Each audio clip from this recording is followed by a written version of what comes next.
तो हम लोगों की जो जर्नी रही कि भाई हमने 2020 में मेटावर्स पे काम करना है ऐसे शुरू किया, बहुत धूम आई और अचानक से बड़े बड़े अलग अलग प्रोजेक्ट पे लैंड्स की कीमत बढ़ गई। दूसरा, कोई चैलेंजेस नहीं है, नो चैलेंजेस आर देयर। कोई भी एक कॉमन पर्सन भी आकर के अपनी एप्लीकेशन को बना सकता है और अपलोड कर सकता है वेब3 मेटावर्स में। कोई भी इंडस्ट्री होती है उसमें 20 साल बाद तो लोग घुसना शुरू करते हैं जब वो इस इंडस्ट्री की स्टैब्लिश हो जाती है। ठीक है, काफी एडवाइजर ने कहा कि टोकन लॉन्च कर सकते हैं, फंड रेज करके टोकन ले आते हैं, अपनी विजिबिलिटी भी है, सब कुछ है, प्रोजेक्ट ऑलरेडी है।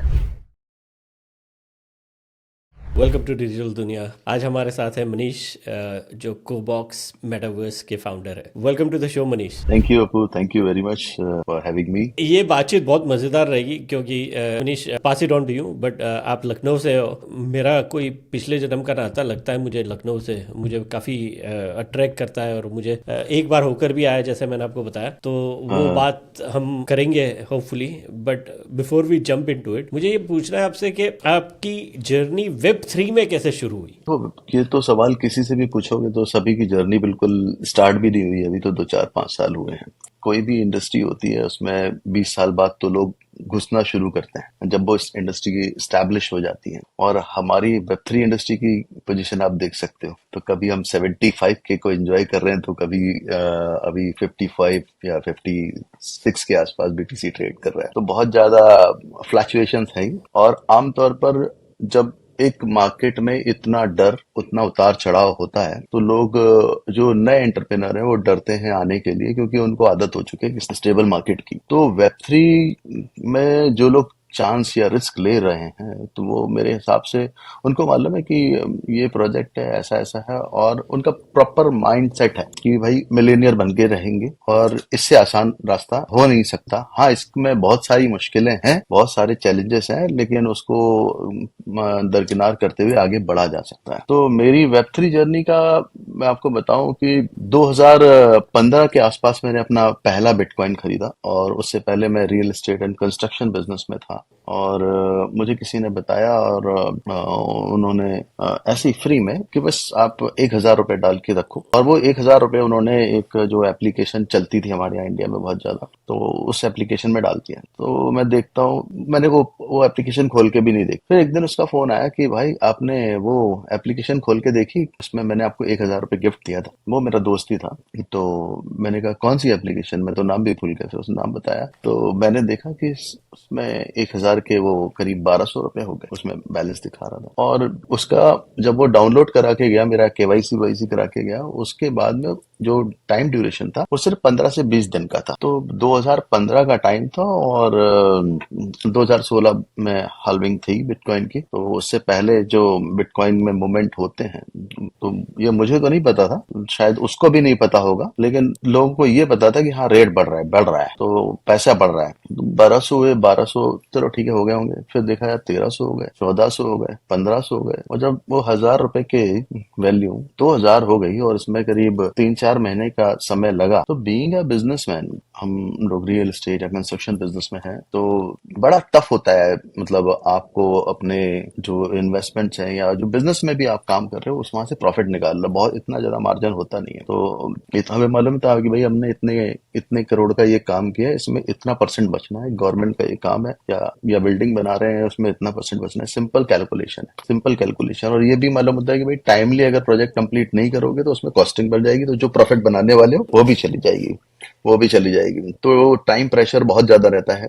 और उस दौरान मतलब ऐसी चीज दिखती कि हाँ यार ये मतलब एप्रिसिएशन हो रहा है, फिर थोड़ा बहुत मतलब इंटरेस्ट आया, और फिर परचेजिंग स्टार्ट की करते करते ठीक ठाक बिटकॉइन। और फिर इथेरियम, किसी ने बोला इथेरियम ले लें। फिर 2017 में आईसीओ का दौर आया, जी। तो आईसीओ लिए। तो आईसीओ में लोगों ने बहुत पैसे बनाए और बहुत नुकसान भी उठाया। तो मैंने भी मतलब सबके एक्सपीरियंस होंगे, किसी ने 2015 में अगर रेफरेंसेस मिलते थे कि बिटकॉइन 100K का हो जाएगा या 50K तक पहुंचेगा, लेकिन उस समय $1,000 भी रेट नहीं था। जी। और हम लोग मतलब 50x, मतलब एक फिगर, बहुत बड़ा फिगर होता था कि भाई आप 50x कर लोगे, जी। 50x कर लोगे, ठीक है। तो लोग क्या करते थे कि भाई और अदर अपॉर्चुनिटीज देखते थे, जैसे कि हम अपने बिटकॉइंस को कहाँ पर इन्वेस्ट कर दें। बहुत सारे स्कैम्स भी उस समय एक्टिव थे, फायदा नुकसान दोनों उठाया, इस तरह से शुरुआत हुई। लेटर जब इथेरियम प्रोटोकॉल आता है, इथेरियम नेटवर्क लाइव होता है और इथेरियम के ऊपर प्रोजेक्ट बिल्ड होना शुरू होते हैं, ठीक है, उसमें फिर इथेरियम की प्राइस बढ़ने लगी तो फिर थोड़ा सा इंटरेस्ट आया कि भाई प्राइस क्यों बढ़ रही है, या रीजन क्या है। तो उसके बाद में एक मतलब एक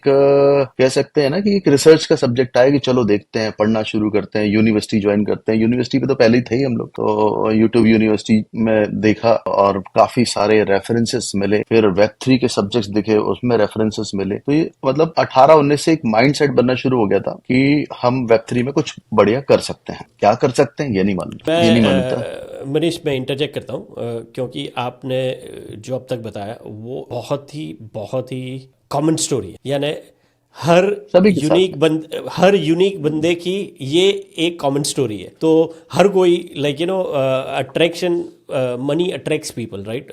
तो it goes without right. Saying, everyone jumps in because of that, और उनकी शुरुआत होती है। और फिर जब समझ बढ़ने लगती है और गहराई में जाते हो तो आपको फिर वो तवज्जो पैसे पर इतनी नहीं रहती है, होती है, लेकिन वो फैसिनेटिंग जर्नी शुरू हो जाती है लर्निंग की। तो आप शायद उसी और पर जा रहे थे, तो प्लीज कंटिन्यू। हाँ, तो उस तरफ बढ़े और उसके बाद में रेफरेंसेस मिलना शुरू हो गए, क्योंकि ये जो दौर था, ये जो मतलब 2015 16 17 साल का ये दौर था, जो 3 साल 4 साल का, वहाँ यहाँ इंडिया में काफी सारे अभी भी पॉलिसीज तो क्लियर है नहीं। हाँ चलो, अब हमारे पास ये है कि हमको इतना परसेंट टैक्स देना है, लेकिन ड्यू टू मनी इन्वॉल्व, जब इतना सारा पैसा इन्वॉल्व है किसी इंडस्ट्री में, तो बैड पीपल अट्रैक्ट करेगा ही वो। जी। और बहुत बहुत सारे स्कैम्स भी हुए और बहुत सारे स्कैम्स के शिकायत भी हुए, ठीक है, तो क्योंकि नॉलेज नहीं थी, ठीक है। और ये होता ही है आज, मतलब जहां भी पैसा इन्वॉल्व है, मनी इन्वॉल्व है, वहां पर आपको गुड और बैड पीपल मिलेंगे, चाहे वो इंश्योरेंस सेक्टर हो, चाहे वो बैंकिंग सेक्टर हो, या हमारा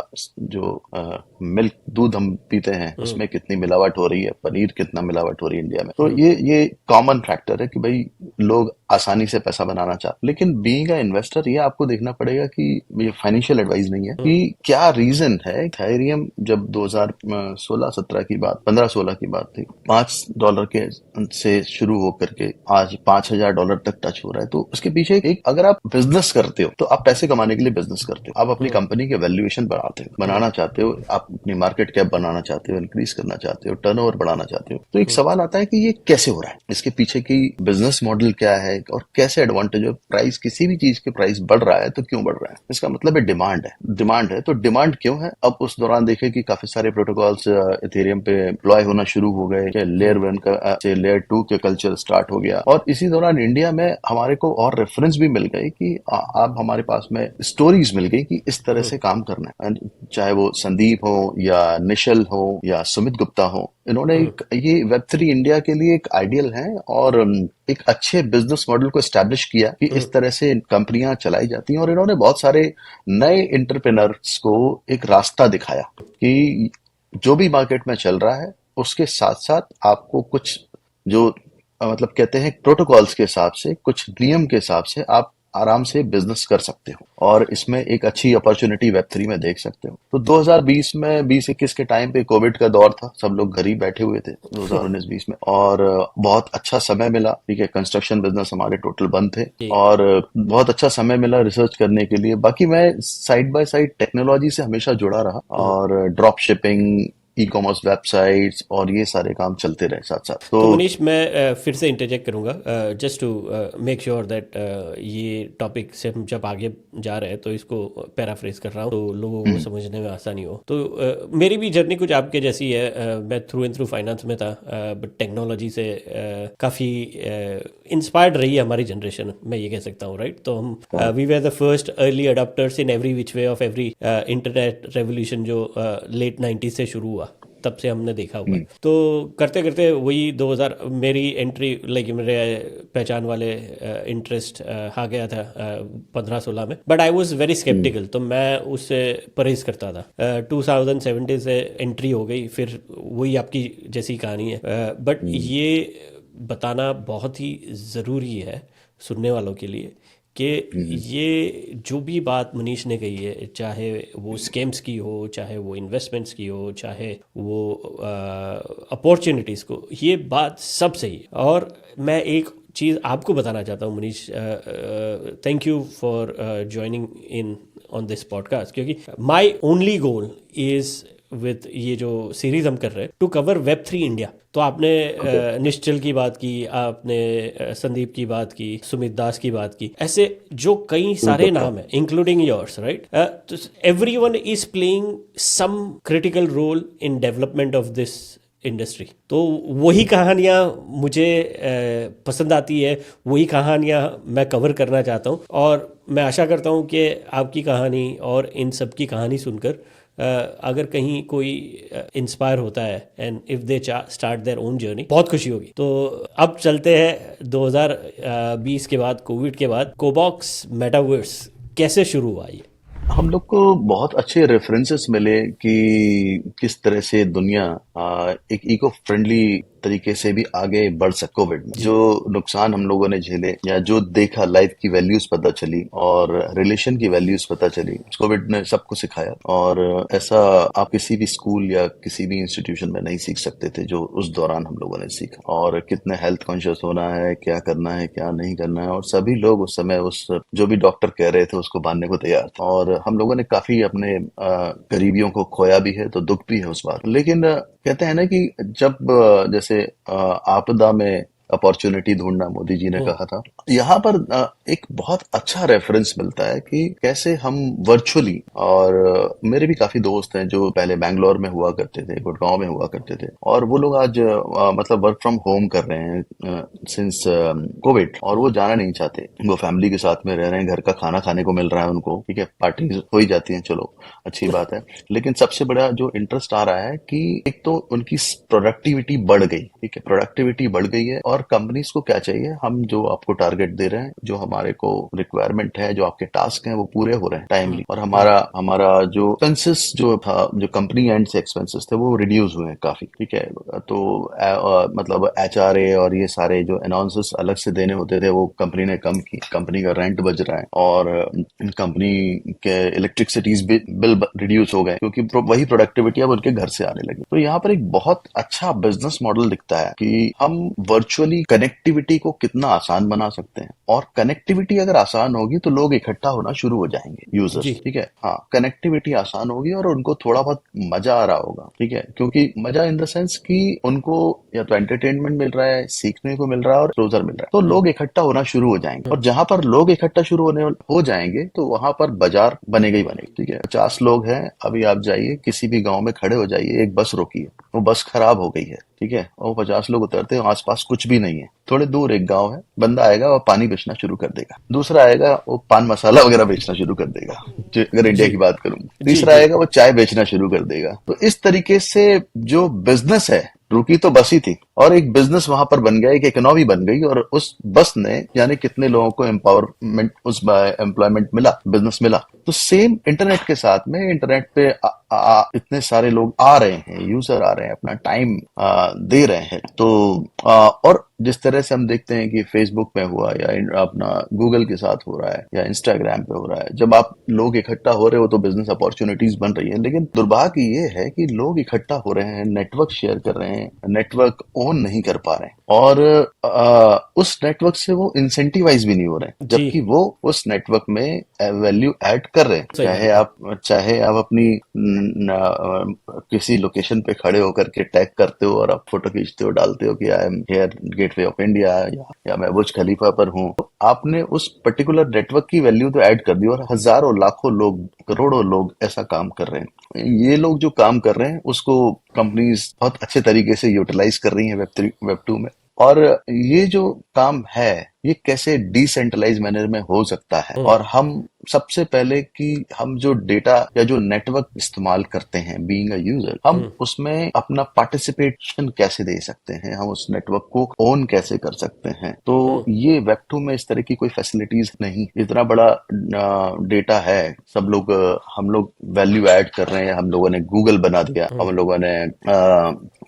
लोगों ने फेसबुक बनाया, इंस्टाग्राम बनाया, यूट्यूब बनाया, ठीक है, लेकिन यूजर के हिसाब से सोचेंगे तो यूजर के हिसाब से कुछ नहीं मिल रहा है। तो बहुत सारे रेफरेंस है और उसी उसी दौरान फेसबुक ने मेटावर्स को देखते हुए अपने आप को रीब्रांड किया और सभी ने सोचा कि अब तो इंटरनेट बदल जाएगा। तो हम लोग भी उसी तरह से सोच रहे थे, उन्होंने ऑक्यूलस इंट्रोड्यूस किया। और लेकिन उस समय भी मेरा सोचना थोड़ा अलग था कि हम किसी भी नई टेक्नोलॉजी को अडॉप्ट कराने में तभी हो सकते हैं जब वो एक आम आदमी तक पहुंचे। जैसे कि यूपीआई एक बहुत बढ़िया रेफरेंस है इंडिया में। हालांकि उसमें इंफ्रास्ट्रक्चर ऑलरेडी पहले से ही हमारे पास में था और फोन थे, बैंकिंग अकाउंट थे, तो बहुत आसान रहा इतने सारे यूजर्स लाना। ट्रांजैक्शंस भी देखेंगे तो आज ट्रिलियन डॉलर्स में ट्रांजैक्शंस पहुंच रहे हैं। तो अगर हमारे पास में इंफ्रास्ट्रक्चर है ऑलरेडी है, तो उस पे हम एक सर्विस एड ऑन कर सकते हैं और वो एक ऐसी सर्विस होना चाहिए जो उस यूजर के लिए बहुत ज्यादा बेनिफिशियल हो। उसको लग रहा है कि यार ये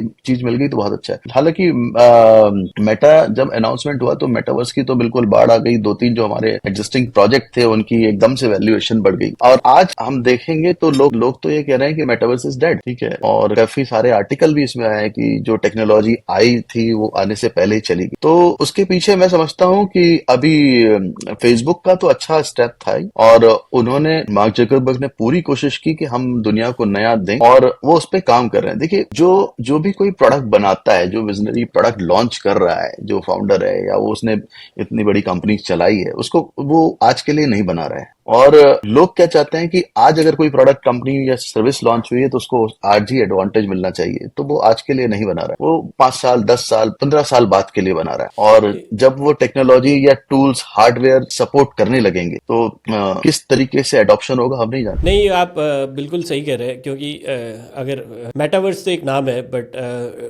बेसिकली आप जो हिंट कर रहे हो डिसेंट्रलाइज सोशल मीडिया की तरफ हिंट है आपका। एंड मुझे शायद उम्मीद है आपने ये किताब पढ़ी होगी क्रिस डिक्सन की। जो तो मैं वही कह रहा था कि A16Z के फाउंडर क्रिस डिक्सन की किताब है, सुन स्पेशली फॉर आवर लिसनर्स। यहाँ पर कहीं पर उसका स्लाइड आ जाएगी। Read write and own talks about web. Read write, हाँ, ओके। तो बहुत ही मज़ेदार किताब। I love books. तो वो जैसे ही आई थी मैंने पकड़ के पढ़ ली थी। बहुत मज़ेदार है and it actually talks about the same thing. तो जैसे मैं बता रहा था कि Google, YouTube, Facebook, Instagram, TikTok, कोई भी वेब 2 की सर्विस है तो हम like we are the raw material, और हमें कोई मुनाफा नहीं मिलता, कोई सैलरी नहीं मिलती है, कुछ नहीं मिलता है। कमा कोई और रहा है, हम कंटेंट बना भी रहे और यूज भी कर रहे हैं। तो ये वेब 3 का जो ट्रांजिशन है, ये रीड राइट एंड ओन का मतलब ही यही है कि आप कंटेंट कंज्यूम भी करोगे तो भी आपको कमाने को मिलेगा, आप कंटेंट क्रिएट भी करोगे तो भी आपको कमाने का मौका मिलेगा। तो ये है वेब 3, मेटावर्स या डिसेंट्रलाइज सोशल मीडिया, जिसके बारे में मनीष आप बता रहे थे। तो बताइए, तो how big is your team, how far have you gone in this journey of web 3? तो वेब 3 की जो पर्सनल जर्नी है, मतलब बीइंग फाउंडर, ये स्टार्ट तो हो जाती है 2020 में ही, दिमाग में से, यहाँ से एक कंपनी बनानी है, फाउंडर बनना है, प्रोजेक्ट बनाना है। तो क्या करना है ये नहीं मालूम था, ठीक है, किस स्पेस में करना है ये मालूम था। तो कहते हैं ना ट्रेंड चलता है, तो उस समय NFT मेटावर्स का ट्रेंड आया 2020 वाले हालविंग में, और लोगों ने अच्छे प्रोजेक्ट बनाए। कुछ प्रोजेक्ट आज भी बहुत अच्छा काम कर रहे हैं। तो हमारे को मौका मिल गया कि ये सारे प्रोजेक्ट क्या कर रहे हैं और इसमें यूजर के लिए और कंटेंट क्रिएटर के लिए क्या चैलेंजेस हैं, ठीक है। और जो अगर हम मेटावर्स की बात करें तो हम ये नहीं कह सकते कि हम एक पर्टिकुलर, शायद मैं गलत हूं, लेकिन मैं ये नहीं कह सकता कि वही एक अलग कम्युनिटी बने। हालांकि मैं मेटावर्स को अलग तरीके से देख रहा हूँ। मैं देख रहा हूँ अपूर्व की एक पर्सनल कम्युनिटी अगले 10 साल में बनेगी, ठीक है। और वो कम्युनिटी को आप ओन कर रहे हो, मतलब उसमें जो कंटेंट होंगे उनको ओन कर रहे होंगे, आपके पास में डेटा होगा और वो कम्युनिटी आपसे इंसेंटिवाइज हो रही होगी, ये बड़ी बात होगी। तो वो जो कम्युनिटीज बनेंगे या बिजनेसेस हो रहे होंगे आगे चल करके, जो मेरा एक अंदाजा है वो ये होगा कि जैसे हमने पिछले 10 सालों में हमने देखा कि इंस्टाग्राम पे B2C का कैसे प्रोडक्शन बढ़ा।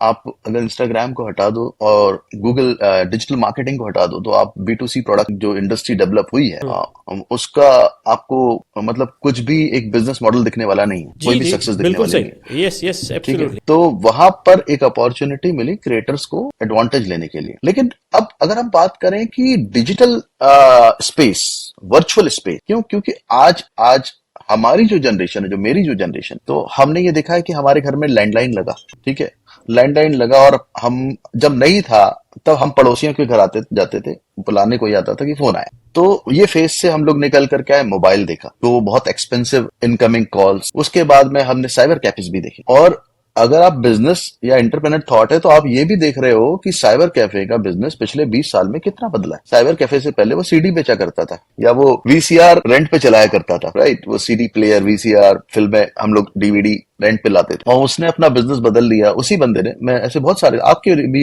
मैं अपने एरिया में ऐसे रेफरेंसेस में, उसने साइबर कैफे स्टार्ट कर दिया, उसको लगा कि ये बड़ा अच्छा बिजनेस है साइबर कैफे, ठीक है, क्यों? क्योंकि उस समय डिवाइसेस और इंटरनेट एक्सेस करना एक्सपेंसिव था। लेकिन आज के डेट में आप साइबर कैफे देख रहे हो? नहीं, क्योंकि हमारे को ये पता चल गया है कि इंटरनेट के बगैर हम लोग नहीं रह। और आज जो हमारी जो जनरेशन है, हम तो फिजिकली बड़े हैं, हम लोगों ने बहुत सारे प्ले किए होंगे, आपने भी गिल्ली डंडा, कंची वंची, क्रिकेट विकेट, सब तमाम चीजें खेली होंगी, है ना। लेकिन आज हमारी जो जनरेशन है, उससे पूछो क्या कर रहे हो, तो वो या तो माइनक्राफ्ट प्ले कर रहा है, या वो रोब्लॉक्स में है, या वो फोर्टनाइट प्ले कर रहा है। अब मेरा बेटा है, और मैंने जब, मुझे याद है, वो 4 साल का था, तो उसके लिए मैंने, उसने मुझसे एक पेड वर्जन माइनक्राफ्ट बाय करवाया, और के बाद में रोब्लॉक्स या फायरफॉक्स हो गया, और भी फ्री फायर, सॉरी, और भी गेम्स। अब उस गेम्स में जो कनेक्शन बिल्ड हो रहा है, वो अपने फ्रेंड्स को बुला ले रहा है, ठीक है। तो मोस्ट ऑफ द टाइम वो लोग बाहर भी कम जाना चाहते हैं, लेकिन मोस्ट ऑफ द टाइम वो लोग अपने डिवाइसेस पे हैं। और सबसे बड़ी बात यह है कि वो अपने फ्रेंड्स के साथ कनेक्ट है। तो जैसे मतलब हम लोगों ने लूडो बहुत प्ले किया होगा कोविड के टाइम पे, तो एक अच्छा समय मिला लोगों को, तो लोगों ने लूडो डाउनलोड किया, और वहां से चलो हम, तुम आ जाओ, हम आ जाए, सब लोग साथ में खेल रहे थे। वही चेस बोर्ड, वही लूडो बोर्ड जो हम बचपन से देखते आ रहे थे, लेकिन वो डिजिटल हो गया, और अब अलग अलग लोकेशन से आप ज्वाइन कर सकते थे। तो यहाँ से एक आइडिया आता है कि यार, अगर आप अपना खुद का लूडो बोर्ड बनाते हो, अब आप अपनी लूडो बोर्ड की कम्युनिटी बना रहे हो वर्ल्ड वाइड, ठीक है, आप उस लूडो बोर्ड को ओन कर रहे हो। मेरे को कोई प्लेयर नहीं मिल रहा, और आपके लूडो बोर्ड में हमेशा, आपका जो लूडो क्लब बना है उसमें हमेशा लोग हैं, बैठे रहते हैं, प्लेयर हैं, तो मैं आपके क्लब को ज्वाइन करूंगा, मेंबरशिप जी दूंगा या लूंगा, कुछ जो जी आप कमा रहे होगे उसका एडवांटेज आप मुझे दोगे, इंसेंटिवाइज जी करोगे। तो डिजिटली जो लोग, जो जनरेशन ग्रो हो रही है, उसके लिए आज के टाइम में डिजिटल इकोनॉमी नहीं है। हम एनएफटीज की बात कर लें, हम टोकन की बात कर लें, लेकिन हम उसकी यूटिलिटी की क्या बात करेंगे? तो उसके लिए हमारे पास में एक इन्वायरमेंट, और इस तरह के हमारे पास में 3D एक्सपीरियंसेस बहुत कम है। मतलब आप रोब्लॉक्स की बात करो, माइनक्राफ्ट, ठीक है, और 2-3 प्लेटफॉर्म अगर हो गए, यहाँ पर मिलाकर के जो टाइम अभी लोग बिता रहे हैं, बच्चे हैं, जनरेशन है, सभी लोग हैं, करीब 78 आवर्स मंथली स्क्रीनिंग टाइम है, जो कि नेटफ्लिक्स, यूट्यूब और इंस्टाग्राम सभी से ज्यादा है। तो हमारे वेब 3 में ऐसे प्रोडक्ट मिसिंग है, जहां पर आप ज्यादा से ज्यादा टाइम एक्सपेंड कर पाओ। वो प्लेटफॉर्म में इतनी पावर होनी चाहिए, और वो प्लेटफॉर्म में इतनी पावर होनी चाहिए कि वो प्लेटफॉर्म यूजर को वहां पर रोक पाए। नहीं, that I think you hit something which is a $1 million opportunity, मैं कह सकता हूँ। क्वेश्चन तो है ही, लेकिन आज मैंने फारकास्टर मैं यूज़ करता हूँ, मैं लेंस प्रोटोकॉल पर जो ऐप है, ORB है, और एक लेंस्टर कर से थी जो अब हे हो गई है, पिछले 2 साल से वो बीटा में था, तो I have been participating over that. तो आप जो कह रहे हैं ना, वो चैलेंज वही है। तो एवरीवन, फ्रेंटेक की भी अगर बात कर लो, तो ये सब वही एक्सपेरिमेंट कर रहे हैं, but no one is able to crack के ऑनलाइन। क्योंकि आज मैं और आप ले लो, या हमारे से पीछे वाली जनरेशन ले लो, या यंगस्टर्स ले लो, कोई भी एज ग्रुप में चले जाओ, everyone is spending time on Web 2, चाहे वो व्हाट्सएप हो, फेसबुक हो, यूट्यूब हो, कहीं पर भी, राइट, इंस्टाग्राम। लेकिन उसका Web 3 सब्स्टिट्यूट अभी तक क्रैक नहीं हुआ। तो I think that is $1 million तो छोटी ही बात है, it could be $1 billion opportunity. It is such a big opportunity. So transitioning to our next segment, तो ये मनीष आपके लिए स्पेशल रैपिड फायर। तो I'll ask you 5 questions, और आपको जल्दी से बताना है whatever comes to your mind first. Bitcoin completely unique है। Ethereum future protocol, future of blockchain. Web 3 communities and users. 4th, decentralized social media. Decentralized social media owned and created by community. और आखिर में last, मेरा थोड़ा soft corner है, decentralise finance, future of finance. बहुत बढ़िया, thank you very much for participating. ये we are going towards the last segment where I want you to share anything, everything about Cobox, चाहे वो सोच में हो, चाहे वो स्ट्रेटजी में हो, या विजन भी हो सकती है, राइट? तो let's start with basic. How big is your team? Are you working with people, or is it your own venture and you're putting everything into it? जैसा कहते हैं ना, बिल्डर, फाउंडर, क्लीनर, स्वीपर, सब कुछ एक ही होता सब है। कुछ। हाँ, देखिए, अगर आप उस स्टेज से शुरू कर रहे हैं तो वो होना भी चाहिए, लेकिन मैं खुद एक बिजनेस बैकग्राउंड से हूँ, तो मैं एग्जीक्यूशन में बहुत ज्यादा बिलीव करता हूँ। और ठीक है, स्टार्टअप है, फाउंडर को सब कुछ करना चाहिए, लेकिन फाउंडर को सिर्फ बिजनेस के ऊपर ध्यान देना चाहिए। और क्योंकि फाउंडर का काम है धंधा लाना, कंपनी को आगे बढ़ाना, और कंपनी को आगे बढ़ाने के लिए उसको एक टीम चाहिए होता है, और एक अच्छी टीम ही आपको एक अच्छे रिजल्ट प्रोवाइड करा सकते हैं। तो वो अच्छी टीम बनाना भी फाउंडर का ही काम है। और दो तीन बिल्कुल, जब आप जी। मतलब थोड़ा सा आर्टिस्ट आर्टिस्ट हैं, डेवलपर हैं, सबके अपने अपने कहते हैं पर्सनल तरीके होते हैं काम करने के, लेकिन आपको उनके साथ में अलाइन कैसे करना, ये होना चाहिए। और मैं आपको बताऊं कि हमने शुरुआत की थी 2021 में टीम हायरिंग की, तब से हम शुरू करते करते 2022 में प्रोजेक्ट हमने लाइव किया, मतलब वेबसाइट लाइव की। 2022 में ही पहली बार मुंबई में ही एक इवेंट में भी एग्जिबिट किया, और उसके बाद में ये जर्नी बनती बढ़ती गई, और हमने शुरू किया वर्चुअल वर्ल्ड बनाना। तो कोबॉक्स में हम, पहले मैं बता दूं कि कोबॉक्स में हम कर क्या रहे हैं। तो कोबॉक्स जी। में हम एक वर्चुअल वर्ल्ड बना रहे हैं जिसका नाम है कोबोवर्स। कोबोवर्स, ठीक है। और ये एक अभी इसका जो स्टेज है वो एक 5x5 स्क्वायर किलोमीटर का 3D मैप है, और पूरा एक 3D वर्ल्ड होगा। और इसको बनाने में टाइम भी लगता है, और गेमिंग मतलब आप 3D वर्ल्ड बना रहे हो तो सबसे ज्यादा टाइम टेकिंग है। और आर्टिस्ट और डेवलपर के चैलेंजेस तो हैं ही in the space of gaming. उन सब चैलेंजेस को दरकिनार करते हुए उसको धीरे धीरे सॉल्व हो रहा है। और हमने कोबोवर्स का alpha testing last year Dubai world blockchain summit में लॉन्च किया। हालांकि उसमें भी काफी काम है, जैसे कि आप देख रहे हैं कि GTA 5 का अनाउंसमेंट हुआ है, और प्लेयर GTA 5 के बहुत मोटिवेटेड है, क्योंकि वो भी जबकि 2-3 साल बाद GTA 5 आने वाला है। तो इसको हम नेक्स्ट ईयर 2025 में लाइव करने जा रहे हैं। इसका बीटा टेस्टिंग हम ओपन करेंगे इसी साल। और ये एक इकोसिस्टम का पार्ट है, ये इकोसिस्टम का पार्ट है, और जो कि कोबॉक्स स्टूडियो इसको बना रहा है, तो इसलिए मैं बता रहा हूँ। बाकी जो मेन हमारा फोकस है वो यूजीसी पर है, जहां पर क्रिएटर्स अपने कंटेंट जनरेट कर पाए। और इसके लिए क्या उनको टूल्स दें जिससे कि बहुत आसान हो जाए। ठीक है, अगर हम यूट्यूब पे चैनल बनाते हैं तो हमको कैमरा नहीं मिलता है, हमको एक प्लेटफॉर्म मिलता है, तो हम उनको मार्केट प्लेस भी दे रहे हैं। और सबसे बड़ी बात यह है कि एक जो मेटावर्स है आपको पब्लिश करना है। मैं प्लेटफॉर्म का नाम नहीं लूंगा, लेकिन यूजर्स, अगर आप सोचो कि इंस्टाग्राम पे आज कितने मिलियंस में क्रिएटर्स हैं, या टिकटॉक पे, अगर वहां पर क्रिएटर्स नहीं होंगे तो पब्लिक क्यों जाएगी? कोई वैल्यू ही नहीं है, बिकम्स राइट। यूजलेस। हाँ, और क्रिएटर को अगर आप उसको, वो पैसे कमाने आया है, उसको बोलोगे तुमको इतने सारे पैसे इन्वेस्ट करने, फिर तुम कंटेंट क्रिएशन चालू करोगे, ठीक है, तो बड़ा उसका मतलब फिर ये जो बैरियर लग जाएगा। और जो आप देखते हो कि जो मतलब आज ट्विटर पे हो, अपना इंस्टाग्राम पे, कोई भी, हम लोग इंडिया से आते हैं, हालांकि तो वहां पर गांव से भी अपना बच्चा, छोटा बच्चा, या एक मतलब पुअर मैन भी, गरीब आदमी भी अपने कंटेंट बना रहा है। तो हम ये चाहते थे कि गेमिंग में इतना आसान हो जाए कि हम अपने 3D एनवायरमेंट्स और गेमिंग कंटेंट बना पाए। तो जिसके लिए हम लोग पिछले 2 साल से काम कर रहे हैं, और अब इसमें हम लोगों को बहुत अच्छे मतलब अचीवमेंट हम लोगों ने अचीव किए हैं। यहाँ पर लास्ट अभी अप्रैल में 2020 टोकन 49 में हम लोगों ने अपना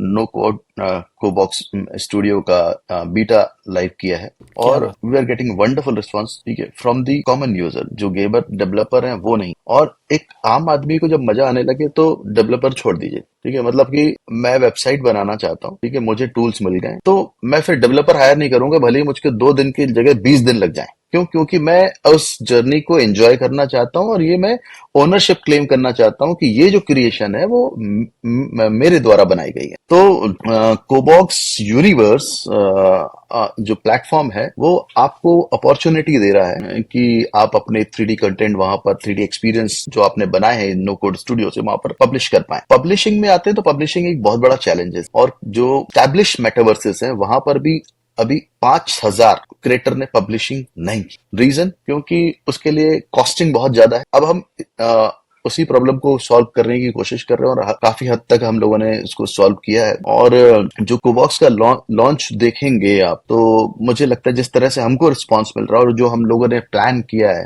कोबॉक्स आने वाले एक साल में सबसे बड़ा यूजीसी प्लेटफॉर्म होगा, जहां पर थाउजेंड्स ऑफ नंबर्स क्रिएटर आकर के अपनी क्रिएटिविटी को प्रेजेंट कर पाए। और ये मैं नो कॉस्ट या लो कॉस्ट भी बोलूं तो भी शायद सरप्राइज नहीं होगा। या Manish, it is fascinating, right? तो थोड़ी एंट्री समझता हूँ मैं, बट मेरा एंगल गीक वाला है, तो मैं वो रिसर्च वाला, मेरा पर्सनालिटी ज़्यादा आती है, तो मैं उस नज़रिए से देख रहा हूँ। और आपने जो बताया, I find it very fascinating, because everything that you said is required. जैसे हमने बात की, it's $1 billion opportunity, who can crack it? तो मैं आशा करता हूँ कि आप क्रैक करो उसको, और मैं बाहर से, like you know, as an audience, I will be rooting for you and your team, because this is the next biggest thing which is going to happen. चाहे वो 6 महीने लगे, 1 साल लगे या 2 साल लगे, someone is going to crack this idea. Right. और थोड़ा सा क्या होता है ना कि अबू भाई, जब आप खुद टेक नहीं होते हो तो कई बार उसके एडवांटेज भी होते हैं और डिसएडवांटेज भी होते हैं। लेकिन एडवांटेज कैसे लेना है ये आपको पता होना है। तो जब भी मैं डेवलपर के साथ में, अपनी टीम के साथ में बैठता हूँ, मुझे समझाओ कैसे होगा, ठीक है, वो ऐसे ऐसे होगा नहीं, नॉर्मल कॉमन लैंग्वेज में बताओ कि ये कैसे होगा, ठीक है। तो हम जितना कॉमन और जितना आसान इंटरनल हमारे जो बातचीत कॉन्वर्जेशन होंगे टीम के साथ, उतना सिंपल प्रोडक्ट निकल करके आए। सॉरी मैं इंटरजेक्ट कर रहा हूँ, but you have raised such a valid point, right? Because मैं आपको एंड में कहने वाला था ये, कि what you are doing with your experience, right? तो ये बहुत ही मज़ेदार चीज़ है, क्योंकि मेरा पिछले 5 साल में, 6 साल में बहुत सारे बिल्डर से, डेवलपर्स से रास्ता रहा है। तो मैं कम्युनिटीज़ में पार्टिसिपेट करता हूँ, मैंने फोरम्स में ज्वाइन किया हुआ है, तो कई बार मैं कंट्रीब्यूट करता हूँ। और जो बिगेस्ट चैलेंज मैंने देखी है, वो क्रिएटिविटी की नहीं है, वो ना कोडिंग की है, ना वो प्रोग्रामिंग की है, ना वो इमेजिनेशन की। वो चैलेंज है बेसिक एग्जीक्यूशन की, जो I think, like you know, आपकी बात सुन के मुझे लगता है कि you have got, I think, anyone in that age category bracket जहाँ पर हम हैं, राइट? ऐसा नहीं है कि ये यूनिक है, it's only because of experience that we have develop that. The challenge is कि ये Web3 मेजोरिटी क्रिएट कर रहे हैं 20s में बैठे हुए लोग, तो they don't have the real life experience to see it. और शायद वो 2 साल, 5 साल, 10 साल के बाद वो क्रैक कर लेंगे, but someone like you can help them crack within 6 month. 10 साल बर्बाद करने की जरूरत नहीं है, because eventually that is what they will need to do. Right. नहीं, in the Web3 space everyone is, मतलब एक्सपेरिमेंट हो रहा है। हमको नहीं मालूम कि क्या हमारे पास में एक प्रूवन मैप आ जाएगा, एक रोड मैप आ जाएगा, या प्रूवन फॉर्मूला होगा कि अब हम Web3 प्रोटोकॉल के इस तरह से ही काम करेंगे। तो ये टाइम लगेगा। और ये एक बहुत, मतलब एविएशन इंडस्ट्री से हमको सीखना चाहिए, ठीक है। एविएशन इंडस्ट्री जब आज एक करीब 130 साल पुरानी इंडस्ट्री हो गई, तो क्या हुआ कि जब राइट ब्रदर्स ने एयरक्राफ्ट उड़ाया, ठीक है, तो और भी कंपनीज आई, German companies, British companies, US companies, उन्होंने अपने अपने प्रोडक्ट बनाना शुरू किए। और मैं आपको बताऊं कि इतनी रेंज थी अगले 15 सालों में प्रोडक्ट्स की, एयरक्राफ्ट, ठीक है, इतनी रेंज आज भी नहीं है। मतलब वेराइटी ऑफ इन्वेंशंस हुए, जेट इंजन इंट्रोड्यूस हुआ, जेट इंजन के मतलब इतने सारे फाइटर जेट बने, इतने अलग अलग किस्म के फाइटर जेट बने, और इतने ज्यादा एक्सपेरिमेंट हुए उस दौरान। लेकिन अब जब 50 साल 70 साल पीछे हम देखते हैं, तो हमारे पास में एक कंप्लीट फॉर्मूला है कि हमें ट्रांसपोर्ट में इस तरह की टेक्नोलॉजी को इस्तेमाल करना है, ठीक है, कोरियर में, पैसेंजर प्लेन में इस तरह की टेक्नोलॉजी इस्तेमाल करना है, एयरफोर्स में जा रहे हैं तो एक सब्जेक्टेड आ गया भाई, जनरेशन 4, जनरेशन 5 एयरक्राफ्ट बनाने। तो अब हमारे को मालूम है, अब आज की डेट में, मतलब इवन बड़ी बड़ी कंपनीज जेट इंजन बनाने के लिए टाइम वेस्ट नहीं कर रही है, they are buying from RR, ठीक है। तो ये जो Web3 का स्पेस है, मैं उससे इसलिए कंपेयर कर रहा हूं कि इतने प्रोडक्ट आ रहे हैं, इतने प्रोडक्ट आ रहे हैं, इतने प्रोडक्ट आ रहे हैं, हर दिन नए नए प्रोडक्ट आ रहे हैं, नए नए आइडियाज, सबके पास में आइडियाज है। तो जितने ज्यादा प्रोडक्ट आएंगे फिर हमारे को कुछ एक दो मॉडल्स मिल जाएंगे कि भाई हमको अगर सोशल एक्सपीरियंस बनाना है इस तरह से बनेगा, हमको अगर डेफी प्रोडक्ट बनाना है तो इस तरह से बनेगा, और ये इसके लिए हमारे को चाहिए एक पूरा track, success track record. And it's very logical, right? रातों रात राइट। वो कहते, मैंने आपको एक शेर पहली बार बात की थी तब बताया था, वही शेर मैं फिर से कहता हूँ टू सम इट अप कि वक्त परवरिश करता है बरसों, वक्त हाँ, परवरिश करता है बरसों, हाथ से क्या यूं बात ही है, नहीं होते।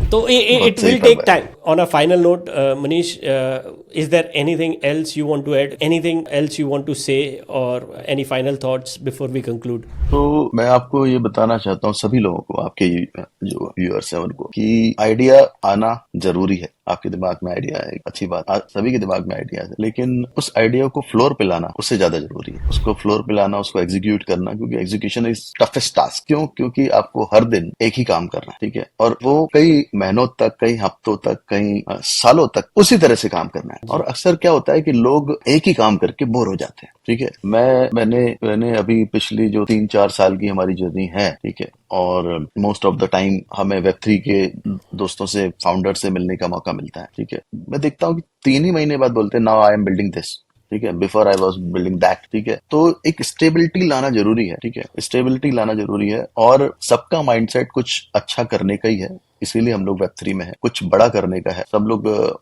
विजनरी लोग हैं, लेकिन आप कितने समय तक अपने आइडिया के साथ में स्टिच कर पाते हैं, ये अपने उस सब्जेक्ट के साथ में रह पाते हैं, वो सब्जेक्ट आपको आगे चल करके सफलता दिलाने ही वाला है। तो हम लोगों की जो जर्नी रही कि भाई हमने 2020 में मेटावर्स पे काम करना है ऐसे शुरू किया, बहुत धूम आई, और अचानक से बड़े बड़े अलग अलग प्रोजेक्ट पे लैंड्स की कीमत बढ़ गई और लोगों ने लैंड से अच्छा खासा प्रॉफिट बनाया। लेकिन हालांकि आज उनकी जो लैंड की इतनी एप्रिसिएशन नहीं है, ठीक है। और मेटावर्स में लोग, मतलब बहुत सारे लोग कह रहे हैं मैं भी मेटा कर रहा हूँ, मैं भी मेटा कर रहा हूँ। तो आज हमको, जब हम 2021-22 की बात करते हैं तो बहुत सारे लोग मेटावर्स बना रहे थे, ठीक है। मैं आपको हजारों बताऊं लोग कि होंगे। अभी, हाँ, हजारों लोग बना रहे हैं। अभी हमने 2-3 जगह टोकन 2049 में, जब हम 2022 में कहीं एग्जिबिट करते थे तो हमको हमारे सिमिलर 2-3 प्रोजेक्ट मिल जाते थे, ठीक है। लेकिन हमने 2023 में जितनी भी जगह एग्जिबिट किया, इवन मैं अभी नाम होकर के आया जीएम वियतनाम में, वहां पर मैंने देखा कि हमारा जैसा कोई प्रोडक्ट,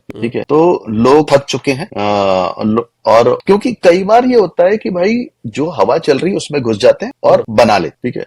तो मेरा सोचना ऐसा नहीं है। मैं अपनी टीम के साथ में, पूरी टीम के साथ में, ये प्रोडक्ट 2-4 दिन के लिए नहीं बना। हम तो ये देख रहे हैं कि 2030 में कोबॉक्स कहाँ होगा, अगले हाल्विंग में कोबॉक्स कहाँ होगा। और हालांकि हम बियर मार्केट से प्रोडक्ट बना रहे हैं, ये हाल्विंग है, लेकिन हम मेन एडवांटेज लेने वाले वो अगले हाल्विंग में लेने वाले, अगले 4-5 साल में हम जहां पहुंचेंगे। और हमारा मेन मोटिव ही यही है कि यूजर्स पे हम लोग ज्यादा फोकस करेंगे और एक ऐसा एनवायरनमेंट बनाएंगे। जो चैलेंज था कि जो यूजर एडॉप्शन का चैलेंज था, उसको बहुत अच्छे से हम लोगों ने क्रैक ढूंढा है, उसको फुलफिल करके बहुत अच्छी तरीके से आगे बढ़ रहे हैं। अभी हम बीटा टेस्टिंग में हैं और अभी हम सेकंड आइडेंटिटी शुरू कर रहे हैं, यूर सेकंड आइडेंटिफिकेशन अपनी वेबसाइट पर, जहां पर यूजर्स आकर के अपनी अवतार आइडेंटिफिकेशन कर पाएंगे, अपनी डिजिटल आइडेंटिफाई कर पाएंगे अपने जीमेल या वॉलेट के थ्रू। और वो एक जो भी अर्ली एक्सेस के एडवांटेज होते हैं व्हाइट पेपर में, वो सब उनको मिलने वाले हैं। और जो बीटा फॉर पब्लिक है वो भी अभी हम लोग लाइव करने वाले हैं नेक्स्ट मंथ। साथ में टीजी इवेंट भी हमारा होने वाला है इसी साल। टीजी पे मैं ज्यादा बात नहीं करूंगा, ठीक है, टोकन जनरेशन पे। और हालांकि वो एक बहुत ही इंपॉर्टेंट पार्ट है, क्योंकि पूरी जी जी। जो इंटरनल इकोनॉमी है वो टोकन से ही पे बेस्ड है। तो व्हाइट पेपर है, वहां पर वेबसाइट पर सब देख सकते हैं, उसके बारे में पढ़ सकते हैं। और हम लोग मतलब बहुत ज्यादा हम लोगों ने जल्दी नहीं की टोकन लाने में, 2 साल से बना रहे हैं आराम से, ठीक है। और हम ये चाहते थे कि जब हम अपना टोकन लेकर के आए तो उसकी, जैसे ही वो एक्सचेंज पे आ रहा है, उसकी यूटिलिटी हो, ये सबसे बड़ा रीजन है, ठीक है। तो यहाँ पर थोड़ा सा मैं समझता हूँ थोड़ा वीक रहे, ठीक है। इसको कमजोरी कह लें या थोड़ी जिद कह लें, ठीक है। काफी एडवाइजर ने कहा कि टोकन लॉन्च कर सकते हैं, फंड रेज करके टोकन ले आते हैं, अपनी विजिबिलिटी भी है, सब कुछ है, प्रोजेक्ट ऑलरेडी है, लाइव है, बीटा में है, हम ऐसा कर सकते हैं। लेकिन ये मेरा सोचना था कि भाई टोकन लॉन्च आ रहा है, अगर कोई एक्सचेंज पे आ रहा है तो उसकी एक यूटिलिटी बननी चाहिए, वो कहीं ना कहीं यूटिलाइज हो रहा हो। ठीक है, जी सिर्फ ट्रेडिंग से ट्रेडिंग हो रही है उससे कोई मतलब नहीं है। तो इस थॉट के साथ में हमने शुरू किया। तो अभी हम लोग अपना सबसे पहले मार्केट प्लेस लॉन्च करेंगे, एनएफटी मार्केट प्लेस। बहुत ही एक्सक्लूसिव कलेक्शन आपको 3D एसेट्स के मिलेंगे जो आर्टिस्ट के द्वारा डिजाइन किए गए हैं, और वो भी आर्टिस्ट भी उसमें इंसेंटिवाइज हो रहे होंगे। और मैं आपको भेजूंगा इस तरह के एक्सपीरियंस आप पहली बार करेंगे एनएफटी के नाम पर इंडस्ट्री में। इस तरह के एक्सपीरियंसेस पहली बार होने वाले हैं। और जो यूजर एक्सपीरियंस है उसको हम लोग डे बाय डे उस पर काम कर रहे हैं कि उसको आसान कैसे बनाया जा सके, और आप जो आपका जो डिजिटल रूप है, अवतार है, वो ज्यादा से ज्यादा टाइम अपने प्लेटफॉर्म पर क्यों बिता सके आराम से। दूसरा, कोई चैलेंजेस नहीं है, नो चैलेंजेस आर देयर। कोई भी एक कॉमन पर्सन भी आकर के अपनी एप्लीकेशन को बना सकता है और अपलोड कर सकता है Web3 मेटावर्स को। ये बहुत ही इंटरेस्टिंग लग रहा है मुझे। तो thank you very much Manish हमारे साथ इसे शेयर करने के लिए। और मैं उम्मीद करता हूँ कि आप जब भी टीजी प्लान करेंगे तो फ्यूचर में आपसे फिर से मुलाकात होगी और फिर से गप लगाने को मिलेगी। बिल्कुल बिल्कुल, बहुत बहुत धन्यवाद मुझे यहाँ पर मौका देने के लिए। और आप बहुत अच्छा काम कर रहे हैं, ठीक है, और अच्छे काम मतलब एक अच्छे काम को लोगों तक पहुंचाने का काम कर रहे हैं। तो ये बड़ी जिम्मेदारी है। आप ऐसे ही प्रोजेक्ट्स के साथ में शेयर करते रहेंगे और हमको भी आपके चैनल से काफी कुछ सीखने को मिलता रहेगा। धन्यवाद दोस्तों, उम्मीद है आपको ये सफ़र में मज़ा आया होगा। तो हमें फॉलो करते रहिए और मज़ीद डिजिटल खजानों की खोज में। अगली बार तक सवाल करते रहो, एक्सप्लोर करते रहो द डिजिटल दुनिया। नमस्कार।